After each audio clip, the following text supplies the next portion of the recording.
Well, how you doing? Fine. Yeah? You enjoying Edmonton? Loving it. It's the most beautiful city in Canada. Oh, well, thank you very much. Absolutely. Have you been here before? Have you played Edmonton before? Never. I've heard tell that it's the most beautiful city in all of this great country, and I didn't believe what people said. It's true. Have you had a chance to look around, or you been sticking to the mall, basically? I've been in my room, looking at this jacuzzi in the middle of my living room. Wow, look at you. Well, You've hit the big time. It looks more like let's see, how can I delicately describe this? Mid-'80s. Mid-'80s, Yes, all right. Yes, mid-'80s an era. Am I right when I say that stand-up is a relatively recent undertaking for you? Yeah, I started about 18 years ago. And okay, so not so recent. Yeah, it's I've been doing it since In Living Color. And Living Color went on air in 1990. This is 2011. I've always done it. To a greater and lesser degree. I did a special in 2003, but it was a part of my career. But I never did a stand-up special until then because I had other aspects of my career that most people know me from television, from film. Right. I've done plays, so it was never. I mean, I always loved to keep it like this kind of thing that I could control when and where I worked, how much I worked to a greater and lesser degree, and it's something I've always done to reconnect with my audience and get back to them and kind of have them experience me unabridged. That can be good and bad. Yeah. What is your act like? What are you talking about these days? I do things. I'm going to tell you right now, a lot of people want to toot their own horn, but I'm going to give you the facts here. Thank you. I talk about subjects. I don't think anybody's ever talked about the stuff I talk about. Relationships, sex, politics. Hold on. Religion. Oh. Did I say race? Yes, I go there. Hello. And, I have a whole, I kind of end on a high note. I have a whole thing. I think personally it's the most innovative comedy chunk, as we call it in the business. It's like, don't tell your wife her butt's big, and it just kills. But seriously, I think every comic pretty much talks about the same things. It's their point of view and their unique voice. Hopefully it's unique because, one of the joys I get as an audience member is listening to another comic talk about things that we've all talked about, but from a point of view that I never thought of. That's what's brilliant. It's like, this thing. That's what draws the audience in. The whole thing is to talk about something in a way that's unique, original, and very funny, yet that the audience has got to relate to. That basic human emotion, and out of that comedy comes.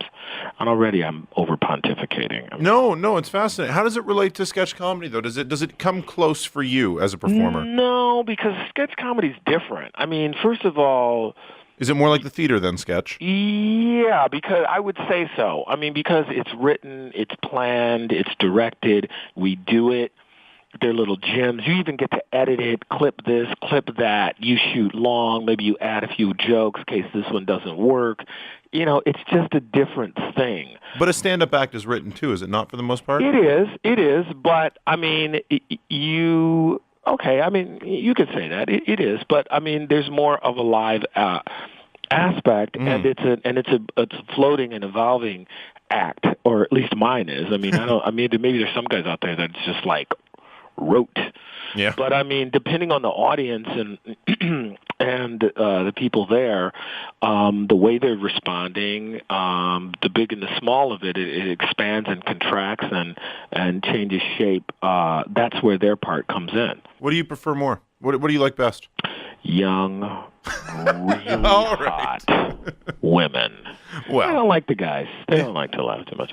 No, ideally, I think my fans are young and old. They're people that followed me from In Living Color and have been fans since then. Then there's another group that are much younger that know me from Crank Yankers and Jimmy Kimmel and Adam Carolla podcast and his radio show and that kind of stuff. So I like it when it's multi-generational, multiracial. Everybody's there together, and then I can talk about everything, So that would be my ideal audience, but You've mentioned In Living Color a few times now. Is it something that none of you guys, I know you probably don't want to, but do you feel like it's something you guys will never live down? I have to live up to it. I mean, I'm really proud of that show. I'm not like, I remember there was this guy on MASH, and he was like tortured by, the character he played and all this kind of stuff. No, I mean, it would be different if I were, I don't know, if it were something I were embarrassed by. I'm amazed and surprised that people are still talking about it. You know what I mean? I never, because in the moment I never thought that would happen. I really thought I was just going to do this show. And then I remember talking to my agent. I was headlining, little clubs around, and we've done theaters, we've done a bunch of stuff. But I figured I had maybe 18 months. And then that part of my career would go away, and I would just become an actor again and, do that stuff. And no, it's there, and it's people are still talking about it, and a whole new generation, when they would do these big chunks of rebroadcasts of the original shows, and the DVD releases brought all these many more people to watch it than ever watched it originally. So it's pretty. I didn't expect that. Is it something that's ever been brought up to redo it, or do you just think you got to leave it the way it was? I don't think it's for us to redo. I think it's for a reunite, like to get the cast together and not the same sketches or characters. We've reunited for like at the comedy festival one year in Aspen. Pretty much, most of us came together, but I don't know if we could. What are we going to do? I really don't want to look like those guys, like when the Carol Burnett show came back together and everybody had gray hair and pot bellies, and they were like, I don't know. I don't want to be together like the '86 Mets. I mean, the work stands. We're still alive, and all of us, almost all of us, our careers are varied, and we're active, and nobody's wound up on whatever happened to yet. I was watching that this morning on TV. Joe Isuzu, all those guys. So, we talked about it, and it's happened in, Tommy and Damon and I have gone on tour, and I've worked with other people from the cast. I still work with Marlon and Sean and Keenan, but never as a complete, total TV show. That hasn't happened. What happened to Chocolate News, speaking of TV shows? Brutally canceled. Because I've seen clips online. I guess I never saw it when it was on, but I've been watching clips on. It's pretty funny. Yeah, thanks. That's the greatest compliment, when someone kind of mumbles, "It was pretty funny." Okay, it was really funny. No, I don't want to put you out there. No, that's funny, because someone came into the studio the other day and was like, "Oh, I've heard your show. You're pretty good." Yeah, right. Like, oh, really? That's not nice. nice. Does that ever apply? No, okay. I didn't mean it that way, though. Pretty much. I didn't mean it that way. I laughed at some of the clips. Was I love making good last night? Yeah, pretty good. I'm just saying, it was pretty good. Anyway, it was just canceled. We went on in October in 2008. We went off in December. So that would have been right before the election. Is that right? It was right after the election. Right after the election. The deal is, it was right in the midst of the whole economic crisis. People were freaking out. Right. It was an expensive show to do. I do think maybe it would have, and also our ratings weren't strong enough for them to say, "Listen, the critical praise is enough. We will stick behind the show and give it another year." I think I would have gotten another season had it not been the world's biggest economic downturn since 1898. I don't know. I was watching a clip on there that you were making fun that Barack he's peaked. He should retire. Yeah, it was very funny. But the atmosphere, it was really testy back then, because people were like, "No, don't say anything," and we have to be, PC, because there's no more racism in America now. Because of course not. If this guy gets elected, if Barack Obama gets elected, who I love, I'm a big supporter, it's all going to disappear. And of course, human beings are human beings. It was an amazing and historic moment, but that does, we evolve, we change gradually. No single act is going to change everything overnight. But well, it's been 2 years. What are your thoughts? I talk about it on stage. As a matter of fact, that's a big chunk of when I first hit stage. It's my State of the Union, my appraisal. Oh yeah. I'm ready for the next black president. Let me put it like that. Oh, who do you think it's going to be? If there was one, I'm thinking more. It's going to be a little blacker. A little blacker. A little more gangster, perhaps? Not gangster, just, more, that's what we would, that's what I think we're doing. Like, it's kind of like Gorbachev started the process for the Soviet Union, Glasnost, and it took the next guy to really bring them into the free market. But, of course, now they've reverted. So scratch that whole. Forget that whole you know what? Never mind. Just forget You're a smart guy, man. I saw you on Millionaire. You got pretty far. But I had a girlfriend there, and she was like she wanted to go out to this club. I mean, because they kept you there all day. You get there like 8 in the morning. It was like 9 at night. She was like, dude, Eve, the rap singer, has buzzed in quicker than you. Get it together. So I had to get in there. But it's nerve-wracking. You think you know, but then they give you these tricky questions. You did very well, $125,000. Yeah, and see, in my estimation, I did $275, but Right, yes, you did get that question. That's right. You would have had you. No, but it was. I remember one of the questions was Kleenex.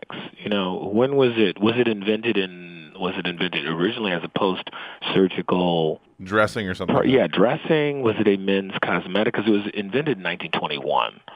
Men's cosmetic, a woman's makeup remover. I mean, you have to dissect all that, because in 1921, what man would want a cosmetic? No, nobody. Right. Throw that out. We all know the consistency of Kleenex. It can't be post-surgical. Throw that out. Mm-hmm. So makeup remover, I think that was what I chose. But yeah, it took a while. For the people who haven't seen it, they don't care at all. But fascinating for the two of us. That's another thing I do on stage. I talk about all my answers on a million. Yes, just go through the entire show every single night. Yes. That's where I lose them, I think. Possibly, yes. Well, this is Canada. Let us hope. Yeah, you never know. What's next for you? What do you got in the works? Well, let's see. I have a movie coming out in the fall called What's We that? the Peoples with Kerry Washington and Craig Robinson from The Office. Oh, no, Daryl. Nice. Yep. Very funny. Very, very funny. And right now I'm on tour for the next few months. Well, a couple of months. I was doing a play on Broadway last year. The David Mamet one? Yeah, Race. And then I went right into this movie. I really, after these few more dates, I really need to sit at home because I have a young daughter, and I really feel like I want to spend some time there. So that's good. I'm developing things and writing things with a couple of people, but ideally that's what I would want to do. But unfortunately, in the business, they're always like, "What are you doing next?" Right. Yeah. You got to keep you busy. There's people to make money, right? Of course. Race is a heavy play. It could be, but I mean, I think. Well, people see you as a funny guy, I think, for the most part. Yeah, not that night. They did not. No. The one time, it's really funny. Across the street, there was this. We were at the Barrymore Theater. There was this little coffee shop across the street, and the cashier told me that these older white women from the South that came in, and they said, "Is race about NASCAR drivers?" She said, "No, honey. It's about black and white people." And they ran out of there. They were horrified. Not what they had hoped for. No, they thought it was going to be Dale Jr. reliving his greatest wins. What comes easier to you, comedic acting or dramatic? Good acting, good writing is the easiest to do. I mean, the hardest thing to do is something that is ill-conceived or badly written. You know what I mean? That's the scariest part, a part where they go, it's basically, we're going to bring you in, you just do your thing and be funny, or, okay, so we don't even want to write it because that's how much we like you. Then those are the scariest parts, because it's, wait a minute. So, no, when it's really well written. And Race was one of those roles when I read it, I said, not only can I do this, I have to do this. And that's really, really rare, because most of the time as an actor, it's the other way. Like you said, if I squeeze this, it's like a pair of pants that are too long or too skinny, or, if I lose weight, if I put this on, I can squeeze into this or bend it and make it work. That's usually most acting jobs, which doesn't feel great. I haven't seen the play myself, but would it work as a film? Do you think it's going to... Oh, I don't know. I know they're going to do... I heard they were doing a production of it in London, and that was really interesting. We got a lot of letters from people in Germany, abroad, who'd come to New York, and we're fascinated and amazed at the way America has this ongoing and continuing public discourse on race, religion, but it was race because this is really what we were talking about. And they were all like the next door neighbor. Well, because in Germany or whatever, we don't have these problems. But it's amazing that you guys can talk about it. I'm like, really? Okay, well, so these are. Yeah, so I don't know. You'd have to ask David Mamet if they're going to do it as a movie. Before I let you go, we got to do 5 questions, something we do on the show every day. 5 quick questions, 1-word answers. Sure. Acting or stand-up? Pass. Next. Lennon or McCartney? Pass. Come on. Next. Come on. Let's go. Most important thing in comedy, timing? Pass. All right. I'll answer him. Go ahead. What? Acting or stand-up? Oh, I'd say acting, yeah. Lennon or McCartney? Lennon. What's most important in comedy, timing or the punchline? Timing. Bit you've written you're most proud of? Well, it's my latest joke because it's new, and therefore it's not about black guys with big afros. So. What is it about? It's about my daughter. I mean, what she says to me, and I tried not to, you know what I mean? Be that guy? Well, yeah, but everything has been said. But when she says stuff that's really funny, that I think is really funny, you got to put it out there. So You're going to be like The Cause with your kids say the darndest things. I will if they're making money, baby. Fair enough. And if that's the case, I got to get her on them Gary Coleman drugs. Keep her young and short and cute, you know. Yes, yes. And in one word, David Alan Grier. Mm-hmm. Oh, you mean the one word that describes me? Yeah. Amaziosity. Ooh, good word. I made it up. That's why I like it. I like fresh words. Well, I do too when they sound good, or and not when Sarah Palin makes them up. You're like, wait a minute, what? No, well, because that could potentially ruin the country. That's in the world. I know. I don't declare war. I declare positive militarization. You're like, what? Wait a minute. What does that mean? It's got to mean something wrong. I know.